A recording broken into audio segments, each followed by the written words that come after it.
about, who are you talking about? I was talking about some old guy that I know. So, Stan Lee. So, Stan. Here's a guy who writes, who draws, who has his own toy company, and he's talking about, maybe we can spend the whole afternoon talking about Todd McFarlane. I'm in the cheap plastic goods business. It's a good occupation. So let's go back. Obviously, you've had such a long career, right? So what was the hardest part of getting into the business as a young man back then? The hardest part was being hired. I heard there was a job open. It was a coincidence. I had a cousin who was married to a man who owned a publishing company. I didn't know them too well, but I was looking for work, and I was about 16 and a half, and somebody told me that this guy in his publishing company needed an assistant, a gopher, really. So I went up there, and he published all different kind of magazines. Sport magazines, romance magazines, all kinds. And he also had a very small line of comic books that nobody paid attention to. And I found out that it was the comic book department that needed an assistant. And the department was run by two men, Joe Simon and Jack Kirby. And they had been doing Captain America. So they needed somebody to fill the inkwells. In those days they used ink. To clean the brushes, to go down and get him a sandwich, a stooge, a gopher. But it was a job, so I took it. And after a few days, if there was something, I'd look over the strips, and I'd say, you know, this sentence could be better if it was written this way. And little by little, they allowed me to change some of the scripts when I looked at them in the strip. And before I knew it, I was in the editorial part of the comic department. For some reason, Simon and Kirby got fired after I had been working there a few months. I never knew why, but I was the only guy left in the department. So the publisher said, can you run things until I can hire a grown-up? When you're 16 and a half, what do you know? I said, sure, I'll take care of it. And he probably forgot to hire the grown-up. So I had been there ever since. And that's the ridiculous way it started. If he had needed an assistant in the sport magazines, I might now be a famous sports star. But it just turned out the other. And you have the physique to go with it. So what was the first sort of regular writing gig you had then? Like, did they give you an assignment? No, what happened was after they were doing Captain America and they were doing the Human Torch and the Submariner. I think that was all they had.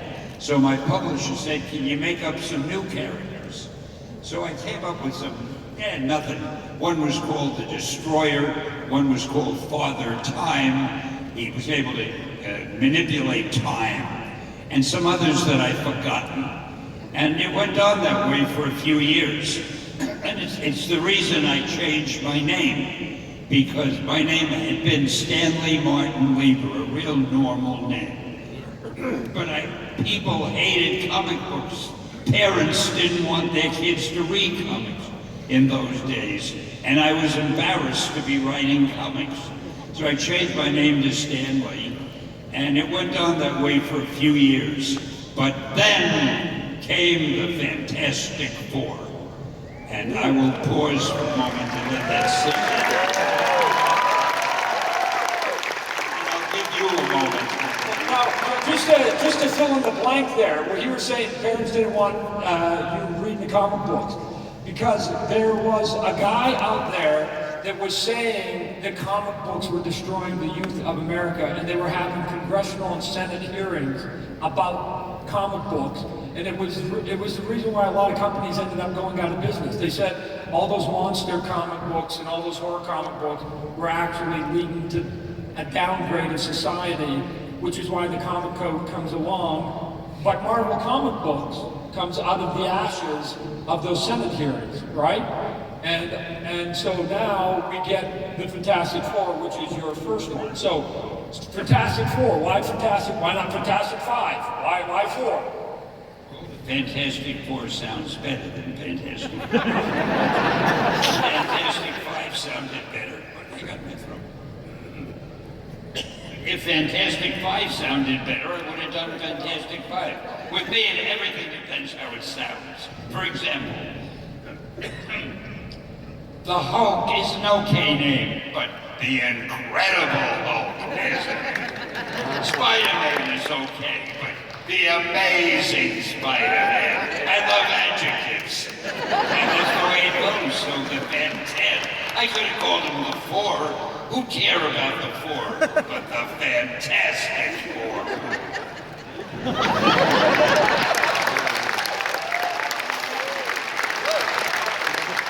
I shouldn't be teaching you all. You should have to learn it by yourself. I'm ripping you off and taking it to Image tomorrow.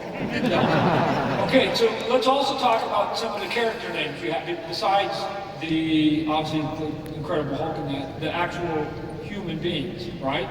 You have this sort of repetitiveness in some of your characters to use the same letter for the first name and the last name. Peter Parker, Reed Richard, Sue Storm, right? Bruce Banner. So why did you do that for your characters? Why didn't I call him Bruce Banner instead of Charlie Banner? No, well, BB. Why'd you go BB, PP, SS? It's so obvious. You haven't figured it out. Yes, I just, but there are people who haven't heard the story out here, so we will enlighten them. He really doesn't know the answer. All right, I'll tell you the answer. It's very important that you know. But it must go no further than this room. Don't take it to Houston. I have the world's worst memory. And it's hard for me to remember the names of these idiot characters that I was making. So if I called him Charles Banner, if I thought of the Charles, it still wouldn't tell me what the last name was, or vice versa. But if I thought of Bruce, I could say to myself, the last name also begins with B. And that gave me a clue, so I'd stay in the B's until I hit on Banner. And that's why I did it. Peter Parker. Took me a while to remember that name, but if I had one of the names, I knew the other one began with P, so I could eventually think of it. In fact, while I'm sitting here talking to you, I'm trying to remember his name. It's out of my mind. But there was a bit of a slip-up, because in one of the issues it was David Banner, and then Bruce Banner, and it became, clever you, David Bruce Banner. So way to cover your ass. Good job. You're absolutely right. I used to make stupid, it's hard for you to believe I could make a stupid mistake, but I used to make stupid mistakes like that. In fact, that was the origin of the famous Marvel No Prize. Would you like to tell about that? No, but since it's your panel, you can. Go. What happened was, because I have no memory and I'm not the smartest guy in the world, we made a lot of mistakes in the stories. I called people by the wrong name. So I get letters from readers, indignant letters. Don't you know the name of your own character? And I decided I have to do something about this. So I figured I'd make a game out of it. And I wrote one of my little editorials, one of my soapboxes. I said, from now on, anybody who finds something wrong, I think I used a dumb expression, who finds a boo-boo in our stories will get a no prize. Nobody knew quite what that meant. But what happened was, if somebody would write me a letter and say I called the Hulk the wrong name or something, I would send them an envelope that said, I think we were Timely Comics in that day, that said Timely Comics, the man's address, and it said, congratulations. And he'd open it up quickly, and inside it would say, you are a winner of a Timely Comics No Prize. And there'd be nothing inside, because there was a no prize. It took them a while to find out. But would you believe, even today, this morning, a middle-aged man came over to me, and he said, Stan, I still have my no prize this letter with your autograph in for me. They meant a lot to me.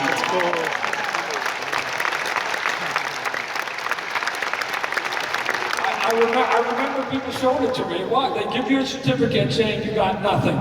And people were so excited. They were actually then would start looking at all the books just to get this certificate of nothing, right? It was long before Seinfeld. So you were still reading it back then. Now, so Spider-Man comes on the scene in the early 60s, but when I was a kid, and again in the 60s, then it was a cartoon very quickly. So how did Spider-Man sort of climb sort of the fame and fortune so fast to get on TV, given that a lot of characters usually take a decade or two before people start paying attention?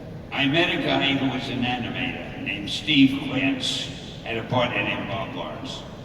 And he came over to me and he said, hey, we have an animation company and we'd like to put Spider-Man out as an animated cartoon. We're fans. First time a professional man had ever called himself a fan of one of our things. And they did it.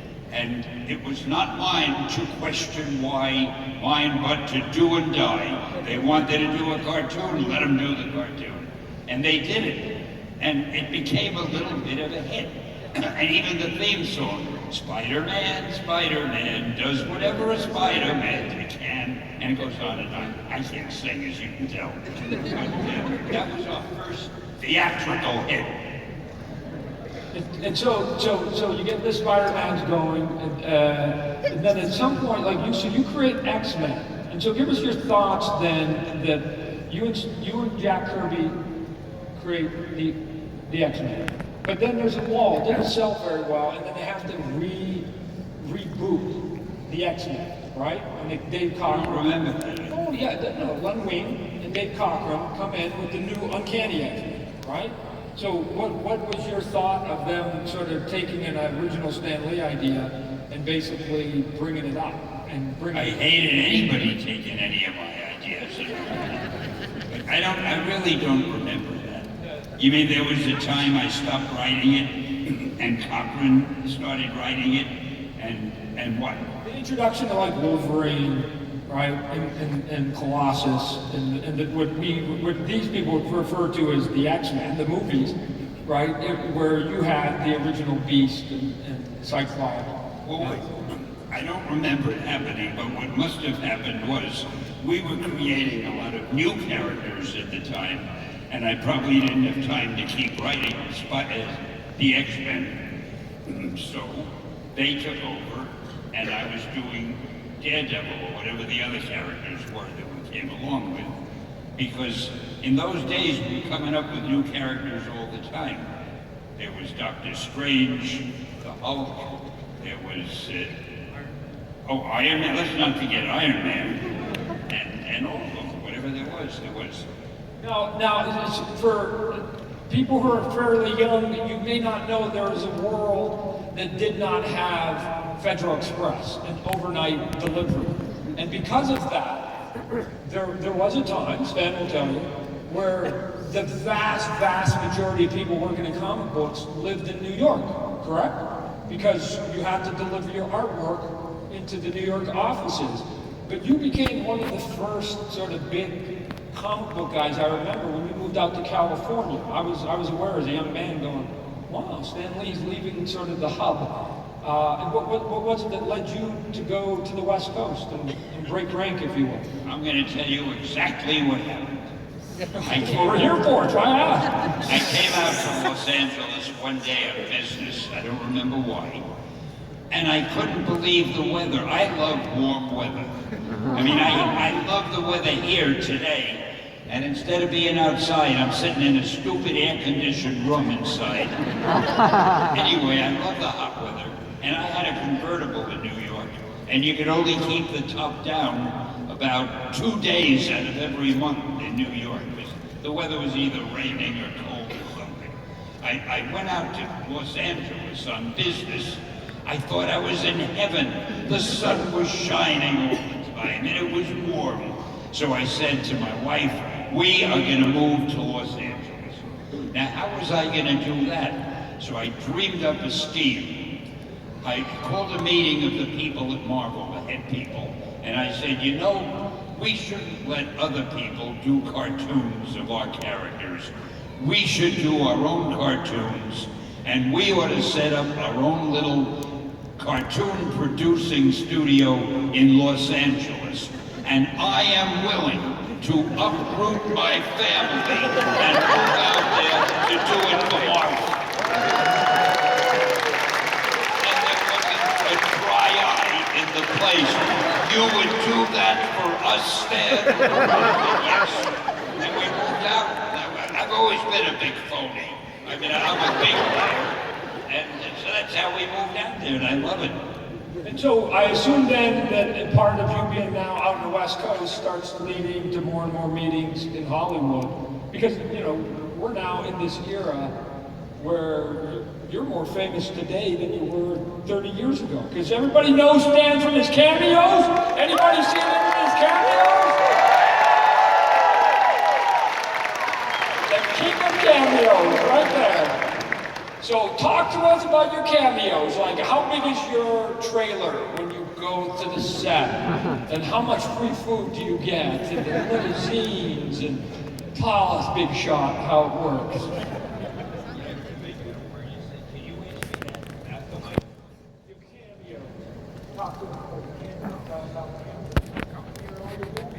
Mr. Hitchcock. It started, Bryan Singer, who did the first X-Men movie, when some politician came out of the water on the beach, there was a scene, he had turned into a weird creature, or a weird guy, and as he walked out of the water, like this, people on the beach were looking at him askance, because he looked so strange. So Bryan Singer, the director, wanted people on the beach to see this guy walking past, and he wanted the people like this. So he asked me, couldn't have just people standing there, they had to be doing something. So he asked me if I would sell hot dogs. So I had a little hot dog stand on the beach, and when this guy walked by, I was putting some mustard or something on a hot dog, and I went like this. Not quite that corny, but you get the idea. And that was it. That was my first cameo. Then, who directed the first Spider-Man again? Sam Raimi's my friend, I forgot his name. Sammy. When Sam Raimi did the first Spider-Man, which I think came after that, there was a scene where something is happening up above in the building. And Spider-Man fell down, as I don't remember. But everybody is looking up like this. Ooh. And he said, you be one of the people looking up going, ooh. And I'm very good at going, ooh. So that was my second cameo. Then I guess the other directors doing the other movies felt, why should they have the use of all of Stan Lee's cameo talent and not us? So everybody's been giving me cameos, and I'll tell you what I've decided to do. I don't remember if I've told you this or not.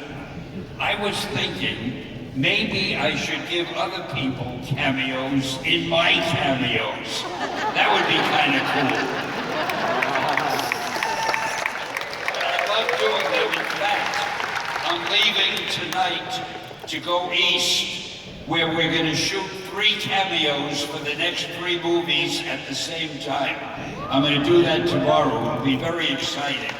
I can't tell you what the cameos are, because I have no idea what they are. They never told me. Oh, I'll tell you another funny thing. When you go to wardrobe, the other day, well, some weeks ago when I was doing a cameo, they sent me to wardrobe. Now, I came in wearing a pair of jeans, a pair of sneakers, a white shirt, and a sweater, a black sweater. So I go to wardrobe, and they say, okay, we gotta give you the clothes to wear for the scene. Take off your clothes and put on these jeans, white sneakers, white shirt, and the black sweater. I said, that's what I'm wearing. He said, no, it has to be our jeans and shirt and sweat. And I get that all the time. But I don't care, because what I do, I keep their clothes at the end of the season. You gotta watch out for me. Don't ever invite me anywhere. So when we see you walking down the streets of Hollywood, then you look just like your cameos, is what you're saying, right? When I walk around the street in Hollywood, Yeah, you look just like your cameo. You're dressed in your cameo outfit. I don't have one specific cameo outfit. I was. I have to tell the story. I'm giving you one instance when I was wearing jeans, white sneakers, I wasn't wearing that in every cameo. In some other cameo, I might have been wearing regular pants and a green shirt. I mean, why am I on the stage? I wasn't paying attention. I just love your color palette of beige shoes, beige socks, beige pants, and a beige shirt. So I just love it. The whole world copies the way I dress, and you're criticizing. Oh, some guy from a sneaker company came. They want to do Stanley sneakers. And so if you see him advertised, you better buy him. And because he's old, the slogan is just kind of do it. I didn't hear that, but it was cool. See, the funny thing, I have strange hearing. I can hear okay, but I cannot hear what's said through this. So when he's talking into the mic, it sounds to me like, he doesn't stop, he keeps using the mic. He doesn't want me to know. Because if I know, I might be cleverer than him. But if he can keep me not knowing, he comes across. I'm just prepping for the day that I get to be in that chair. So I'm just trying to learn from it. No idea what he's saying. Is that my picture on the screen? You know what's bad about that? I never can see my face. You always see the back of your head. How can I see a screen that shows my face? Does this one show my face? Something wrong with the way these things work. It's the people in the back. That's why they have this. They don't have good eyes like you. Wait a minute. Speaking of the people in the back, I thought I saw an empty seat. I don't talk when there's an empty seat. I like a full house. So, all right, you go. So now that we've got the big movies are now going global, right? All your movies are going global. Of course. So, are there any, I mean, again, they're all your babies, so it's always a tough question. Is there a favorite amongst your babies of the movies you've seen so far? Being of the Marvel movies? I love them all. Right, they're all your children. Each one is better than the last one. I don't know. Hey, in Deadpool,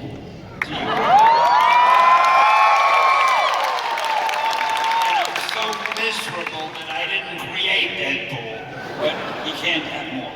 But there was one line that I thought was brilliant. Everybody is shooting at him, and he looks down and he says, I've only got 11 shells.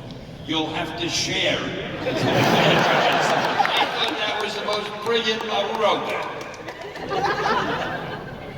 I gotta find out who wrote it. That was brilliant. Anyway, go ahead. I interrupt him and he loses. He's not good at keeping a train of thought. I've been working with him on it.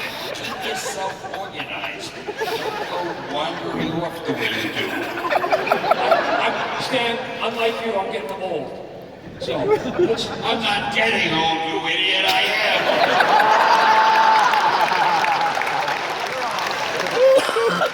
So let's go back in time. So, wish I could. So Stan Lee is you're starting Marvel comic books in the early '60s, right? Now there has to come a time where, and I don't even know what the answer is to what I'm asking you, that at some point Jerry Conway, Roy Thomas, Len Wein, they come in and have to write the books. Is it because you didn't have enough time, you couldn't keep up, or because you were expanding so many titles, you needed to bring more people into it, because they were sort of, to me... Oh, I had the time. I just figured, why should I do all the work? Oh.